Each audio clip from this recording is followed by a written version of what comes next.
and welcome to the What to Read Next podcast. In this podcast, your host, Gloria Me, will invite a bookish guest to share their favorite book recommendation.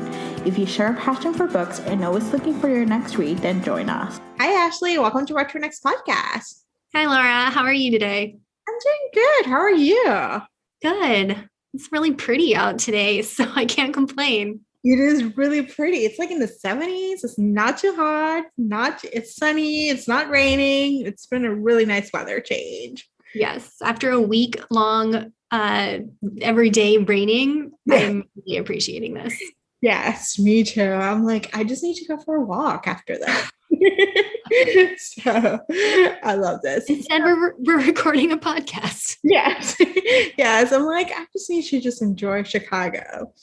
So let's see, what you've been up to this past year? Like we chatted last summer, midst of the pandemic, and like we have met each other. It's been a year. And then in the between, we have met each other in person. So this is very exciting. So fun. So what have you been up to? You moved? You got a Peloton? Yes, I moved back into our condo after renovating after a fire. We're all settled now. It's great. Couldn't be happier to be back home. Last week, I attended the Historical Novel Society conference. It was all virtual this year, so it was fun to see authors from really all over the world. There were people as far as like Scotland and Australia that were attending, so that was fun. Otherwise, just, reading. Yeah, I feel like that's what we've been up to. Like I've been just reading and just enjoying Chicago as much as possible, in a vaccinated world, Yes. So nice to get out. It really is. It was like after being at home for a year, like it'll be nice to just go for walks and just enjoy, Yeah, in a different location. Yeah, so like it's kind of like fun just to read outside, like it's summer. So I'm like, I can just go to a coffee shop and read on my Kindle, Oh, it's like the good old days. Yes. So let's chat about historical fiction. We're going to chat about books that you have read, books that are coming up, whatever recommendations you have for us. I'm a newbie into historical fiction. I like non-World War II. I'm occasionally I'm okay with World War II, but like other eras are like much more fun, because I get to learn something new. It's just like historical romance. I don't like Regency. I like Gilded Age or like other eras, like. Which is funny because I got into historical fiction through World War II. Like that was the era I was really interested in. And there are a ton of books out there about World War II. So I'm pretty sure I've read them all. And that's not true. Of course, I could never read them all, but it feels that way because there's so many. Yeah. And there are a couple on my list, but I agree with you. It's time that we expand our horizons and find different eras to talk about and read about. Yeah. So even tell us about the World War II, because it might be niche, books that are like something unexplored, something that's been looked at. So tell us a little. There's always a different angle for World War II. And there's a couple on my list, or maybe just one. No, there's a couple, I think, that are based in World War II. So instead of doing like a list of historical fiction books, which is what you told me to do, I ignored the prompt and instead came up with 6 historical fiction authors that I think that you should know, and then a couple of their books that I particularly enjoyed. I like this idea even better.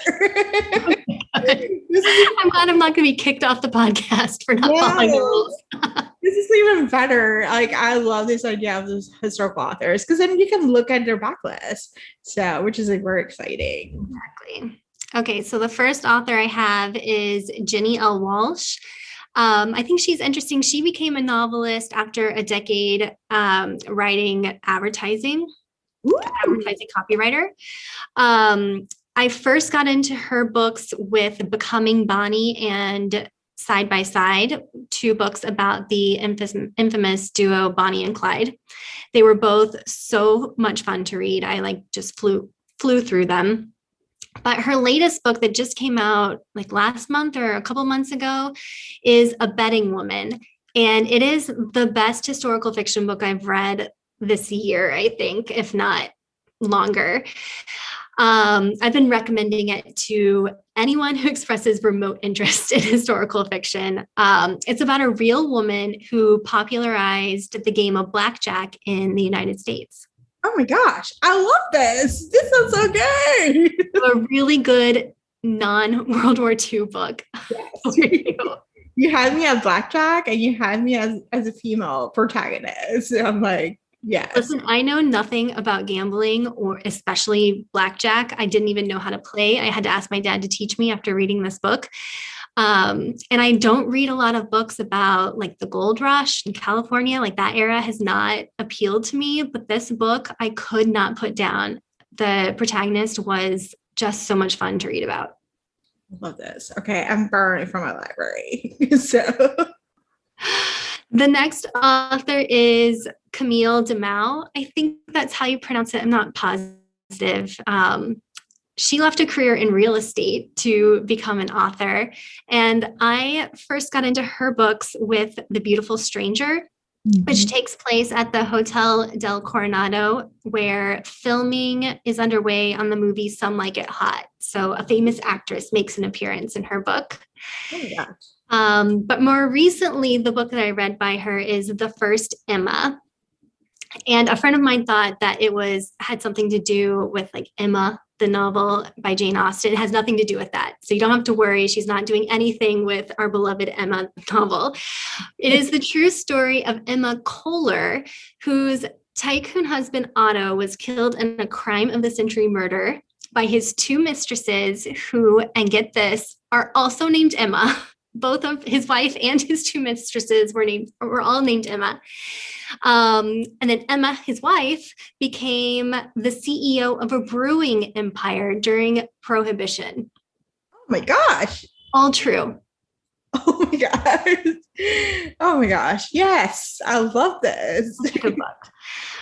Okay, the next author I have is Elise Hooper. She spent several years writing like television and online for news outlets, like online.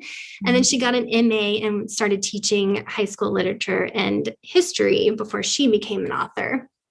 The first book I read by her, this wasn't her first book published, but the first book I read by her is Learning to See, about Dorothea Lange, who is a very famous photographer. You may not know her name, but you would definitely know some of her photographs. Her more recent novel is Fast Girls. It's about the 1936 women's Olympic team. It focuses on Chicago's Betty Robinson, which of course I love that Chicago connection. Louise Stokes and Helen Stevens, who is from Fulton, Missouri, which is really close to my hometown. So I really liked all of those connections. And many other notable characters make an appearance too. And I got to meet Elise when she was promoting Learning to See, but researching Fast Girls. She was in Missouri at the time. So I met her in my hometown to talk to her about that book. Oh, I chatted with Elise. She was my first interview when I moved to Chicago. So it was like funny enough, like I read Fast Girl in one day. Like it was just one of those books that was like so engaging. And I was like, I don't read historical fiction that often. And it was just like, I was just like amazed by the whole, Olympics in Berlin and the whole Hitler connection and the Chicago and like, and her next book, I remember, and I'll link it to the show notes.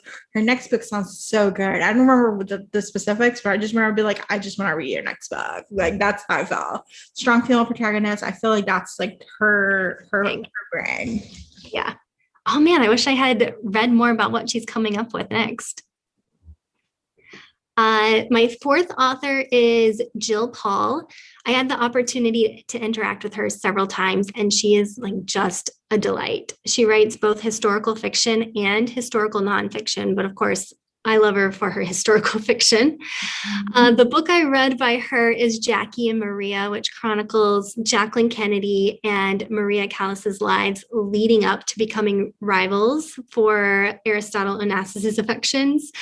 It reaches as far back as to when Jacqueline first meets JFK and extending through the death of Aristotle.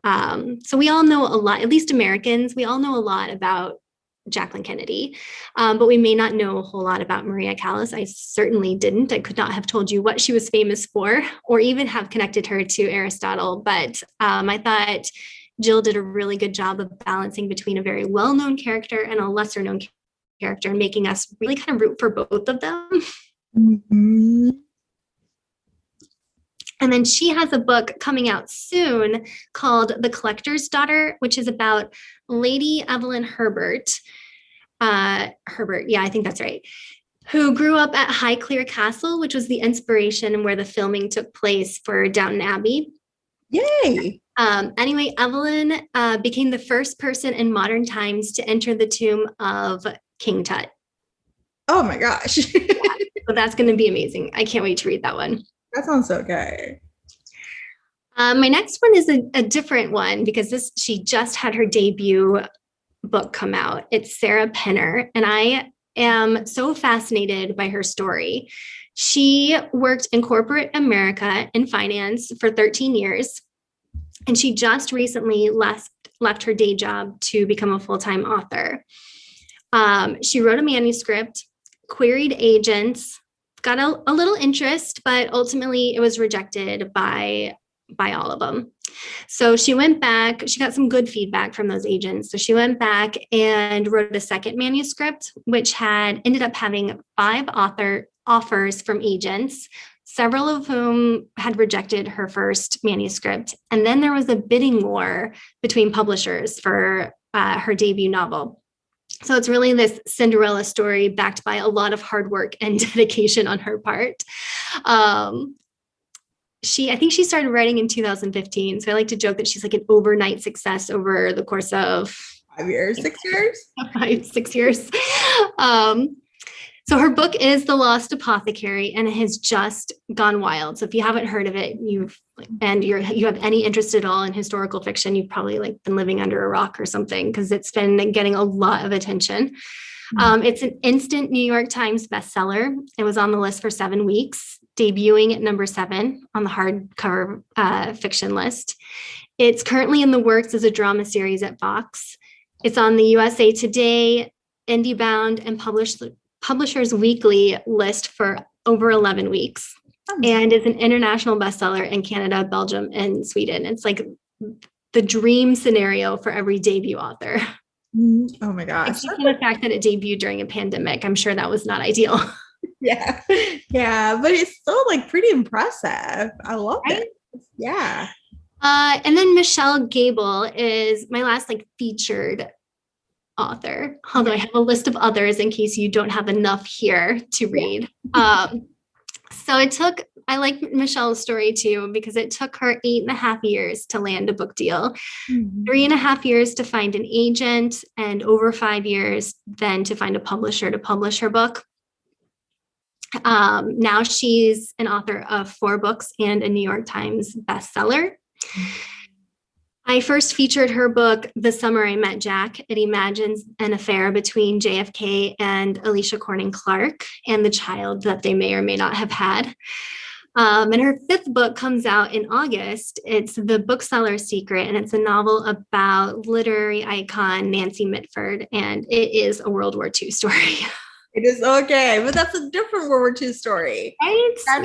You can always find a new twist on World War II. Yeah, I like spies in World War II, or I like some random code breakers, like booksellers, or something different than just the regular World War II, Yes. And if that's still not enough, if you've read all of those books or know all of those authors, other authors that should be on your radar that are not the biggest of the big, but are still really popular. Susan Meisner, she has to be the nicest historical fiction author on the planet. She is just so lovely, so willing to talk about what she does, to help people out, to give advice. She's just wonderful. I love her, and I love her books. Christina Baker Klein, she has phenomenal books as well. She's not one of those authors that has a book out every year, but she spends a lot of time researching and writing and ends up with just really beautifully written books. Fiona Davis. She's been a friend of mine forever. I talk about her anytime I talk about historical fiction. She chooses a building in New York City to set her books in, different building for each book. It's kind of like a tour of New York through reading her novels. They're not usually based on any one individual, but she still does a lot of research about what's happening during the time that she's writing about, and to make it at least historically possible, I would say. Really fun books, always like a mysterious twist in it. Melanie Benjamin, she used to be a Chicagoan, but she recently moved. She has phenomenal books as well. Some of my favorites are The Mistress at the Ritz, I think. The Mistress at the Ritz, or something like that. Something about a mistress and a Ritz, and the Ritz in Paris. And I think my favorite book by her is The Swans of Fifth Avenue. It's so good. It's come out several years, like many, many years ago. But I recommend it to everyone. I think it's a lot of fun, especially if you have any interest in fashion. That would be a good book. And then Chanel Clayton, I feel like came out of nowhere 3 or 4 years ago, started writing about her, where her family comes from, Cuba. And she has just exploded too, but her books are probably the most beautifully written books. She has a way with words. I'm just really impressed by her. So those are 1, 2, 3, 4, 5 more authors if the first 6 weren't enough. Yes, I agree with Chanel. I love her romance because she was a romance author and then did the switch over to historical fiction. And she's been so there's a little bit of romance there, but it's not a lot. It's there's still some of it, but it's her family. She has a stable family.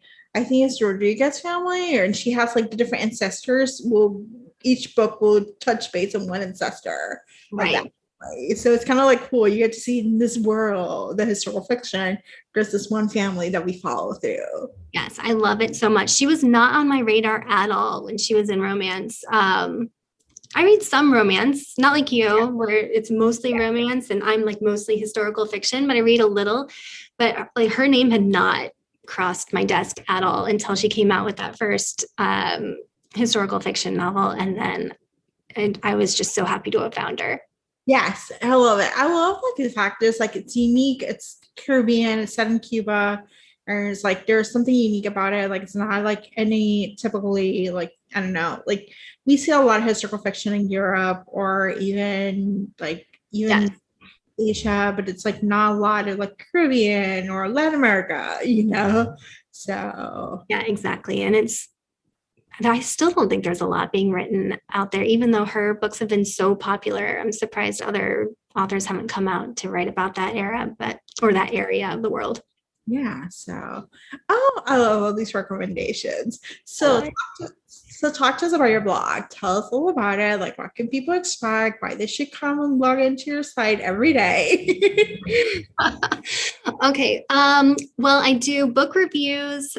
I used to do a book review every week, but life happens and I'm not doing that anymore. I'm really cutting down on my commitments. So there's a review probably about once a month. It usually coincides with a major interview that I'm doing with an author. So about once a month, I'm reading and writing a full review of books, but almost every day I do a feature of a book. So I tell you a little bit about it, why I find it interesting, and hopefully finding readers that would find it interesting too. I also do a lot of author interviews. I ask pretty much the same questions of each author. There's sort of this or that kind of get to know you questions. So favorite place to read a book, or signature drink, or book character you'd like to be best friends with, something like that. Just kind of get to know the author in a different way than just talking about their latest book release. I also like to do features of book jacket designers, which combines my love of art and my love of books. I like to talk to them about how they came up with the design of their book covers. I like to interview audiobook narrators and how they prepare for performing a book.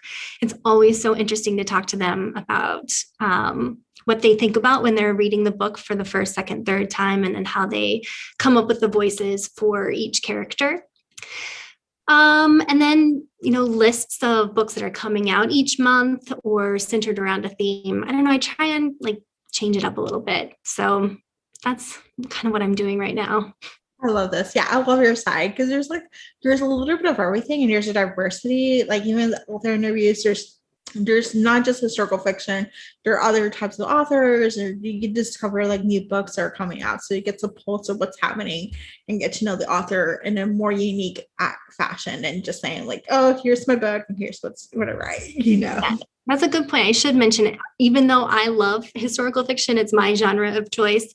I do find that they're often very weighty. So I do have to, mix it up with some other genres, like a contemporary romance or a suspense thriller, something that isn't quite so heavy. So I do like to read a variety of genres. So my site isn't just historical fiction, even though that tends to be what I gravitate towards. Every once in a while, you need a palate cleanser of something fun and light and not quite so heavy. Yes, I am right now reading a lot of thrillers because I've got burned out by romance after 5 years of reading romance. I'm like, I need a palate cleanser, so just give me some murder books. Bad, but it's so true. It's so true. I like to know that this didn't actually take place, that these people weren't actually killed, and all the characters are really okay. Yeah. It's like I just need to just like read something that's good escape. So murder books have been the fun part of it. So. Psychological thrillers too. I don't know what it is, but maybe it's just that I can lose myself in the book, that I'm not thinking about the historical significance of it. It's just, page turner. Exactly. Yes, I was like, I've been like, it's been fun just to do, and I've asked some friends. I was like, you're good at thrillers. Like, give me some thrillers to like read, just like I can actually page turn, so you can sit in an afternoon and just read them and not worry about like the way of the world. So, exactly. Have you read any good books lately? So what did I read? I read The Golden Couple, which is coming up in March. It's like really early release. I got an arc like really early. And it's about a therapist and a couple who goes to couple therapy, and the therapist lost her license, and she has like a 10 meeting method. Like she has like a whole structure, her process, and it's like just trying to figure out like this couple, like why they're together, what happened, all these different things. And I have to be honest, I know the therapist was supposed to be the bad guy. I would go to that therapist. Like that's how I kept reading. I was like, why is she not working? I would go to a therapist who lost her license. I'm like, I would like that method. That's so funny. Yeah. So that was like good. In terms of another murder book that I read was The Stranger in the Mirror by Liv Constantine. They write Last Mrs. Parrish and The Wife Stalker. And so you just have to suspend disbelief. Like it's a fun thriller, but it's like suspend disbelief. Like you can't expect like this did not happen in real life. So that was really good at that though, at ignoring all of the things that are not probable. Yeah, I was like, she has amnesia and she lost her memory, and I'm like, I don't know, like this whole memory situation is like, it's like I go for it, but I'm like, it doesn't in real life, like that doesn't happen, right? So I have to say, I did love The Last Mrs. Parrish, so I would probably enjoy this one too. Yeah, I think you'll enjoy it. It's actually like it's similar vein of like, female protagonist. Like she lost her memory. She's engaged to someone, and her ex-husband shows up, and he's like, "We're her husband, because they're not divorced. Like she just disappear." And then you just have to figure out like the whole scenario. So that was like a good one. And then I'm finishing up So We Meet Again by Suzanne Park. Oh yeah, she's great. She's great. She's like such personable. So I interviewed her, and I was like, she kept talking about her book, and I was like, it's actually seems interesting. I don't read every book that I interview every author, because it's been a lot of authors, and I know you've been the same boat, so I was like, okay, and it's a post-pandemic book. It's like a book like everything happened in the pandemic, but it's not pandemic. So the way I can relate it is like you go back, like you get fired on Zoom. You go back home to live with your parents. You're trying to figure out your own business, your own whatever it is, and this gig economy of online economy of like creating a blog, creating a YouTube video, and all this different things. And so it's a very like 2021 book. It's relevant in the 2021, but it's like definitely like you get flashbacks of working in a male-dominant environment in Wall Street of like, like you hate your job and you're like working with the bro code and you're like, okay. Then she's like, I'm living with my parents, and I'm like, I don't have a car. I have to figure it out. And I'm like, it's a very post-pandemic book, but I'm enjoying it. So good. Yeah. Good. So what are you currently reading? Let's see. I'm currently reading The Woman of Intelligence by Karen Tanabe. Ooh. It's a World War II book. I just told you that I'm not reading that many World War II books anymore. And here I am still reading a World War II book, but I'm really excited about this one. I'm not very far in, but I'm going to be interviewing her for the St. Louis County Library. Mm-hmm. But I'll just read a little blurb about it. It says it's an exhilarating tale of post-war New York City. So I guess it's just after the war. Yeah. Not really World War, just after the war. Post-war New York City and one remarkable woman's journey from the ballrooms of Manhattan society to the secretive ranks of the FBI. Oh, I think I'm interested in this book because it's New York. So I have a finer, like I have a little touch point of every book about New York. I'm like, I got to read that. Yeah. So you have the advantage of having lived there. I just get to pretend when I read the book. Yes. I have a thing like there's certain authors. I feel like if you want to write about New York, you need to have lived there or have done a lot of research, because there's like people who know, like there's certain things that you would not write. Like I read a book like recently and I was like, that's where I was like, I had an issue with that. The couple went to Times Square to have dinner. And I was like, first of all, no real New Yorker will go to Times Square, 42nd Street for dinner. Like we would go to Times Square. We go to the side street for Broadway, but we don't go to dinner. And the locations, like the expectations, like, oh, it's like 20 minutes. You go from Brooklyn to New York. I'm like, no. It's like half an hour, 45 minutes, on the subway with the crazy people. So there's a sense of like, you kind of have to do your research to get me a ride, so. Yeah. Well, I love the main character so far. She's really like kind of sassy. Ooh. Yeah. She's going to be a fun character to read about. Oh my gosh, I love this. I love the connection with the FBI. I think that sounds like fun. Yeah. I love this. So Ashley, tell us where you can find you online. You can find my website at hastybooklist.com, on Instagram at Ashley Hasty, on Twitter at A Hasty Life. I like to make it complicated, and every different social media handle is different.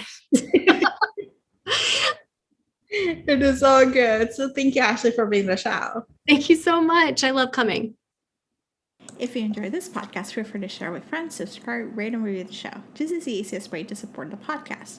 Today's episode's partner is Libra FM. If you're an audiobook listener, then you should add Libra FM as your go-to source for paid audiobooks. Libra FM makes it possible for you to buy audiobooks through your local bookstore. Memberships start at $14.95, and they also have great sales for women's audiobooks each month for $3.99, thanks to the Kiss Club. To sign up for Libra FM, please visit whattoreadnextblog.com/LibraFM. You will receive a free audiobook when you sign up for a monthly subscription. If you purchase a subscription through our link, you will be supporting the podcast at no cost to you.